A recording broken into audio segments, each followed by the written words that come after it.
Dancing ఎలాగో అలాగే ఈ మామిడి పండు తినడం కూడా ఒక కళ. ఈ కాలం వాళ్ళు తలకిందులా తపస్సు చేసినా ఈ ఆర్టుని పొందలేదు. ఆ వయసు వాళ్ళందరం మామిడి పండు తినడంలో ఒక డిగ్రీ పొందాం. అసలు నాలాంటి వాళ్ళు కొంతమంది అయితే డాక్టరేట్లు కూడా పుచ్చుకున్నారు. మ్యాథ్స్, సైన్స్ ఎలాగైతే ఇంపార్టెంటో అలాగే మామిడి పండు తినడం కూడా ఒక సబ్జెక్ట్ ఉండాలండి స్కూల్లో. శుభ్రంగా తొక్కలు తీసుకొని ముక్కలు తరుక్కుని తింటే అది మామిడి పండు తిన్నట్టు కాదు. ఒక మామిడి పండు తింటే పళ్ల మధ్యలో ఆ పీచు ఇరుక్కుని చావాలి. మా అమ్మాయిని చూస్తూ ఉంటే నాకు అప్పుడప్పుడు భయం వేస్తూ ఉంటుంది. ఎందుకంటే ఈ తర్వాత తరాల వాళ్ళు టెంక తినడం ఇష్టపడట్లేదండి. అన్నం తిన్నాక మామిడి పండు పెడితే క్యాలరీలు ఎక్కువ ఉన్నాయని వదిలేస్తోంది. అప్పట్లో మేము రోజుకి మినిమం డజన్ కాయలు గుద్దేవాళ్ళం. ఈ మామిడి పండు తొక్కల నిండా గుజ్జొదిలేసే వాళ్ళంటే నాకు పరమ చిరాకు. మా మనవరాలు అదైతే ఇంకా అధ్వానం. మామిడి పండు ఎదురుకుండానే పెట్టుకుని మాసా తాగుతానంటోంది.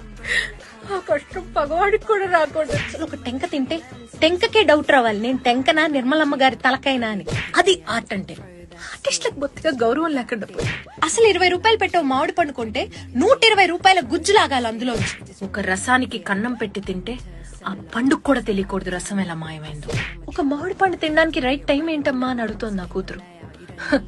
పొద్దున్న, మధ్యాహ్నం, సాయంత్రం, రాత్రి, అర్ధరాత్రి ఎప్పుడు పడితే అప్పుడు తినాలమ్మా అని చెప్పాను. ఆ రోజులే వేరు.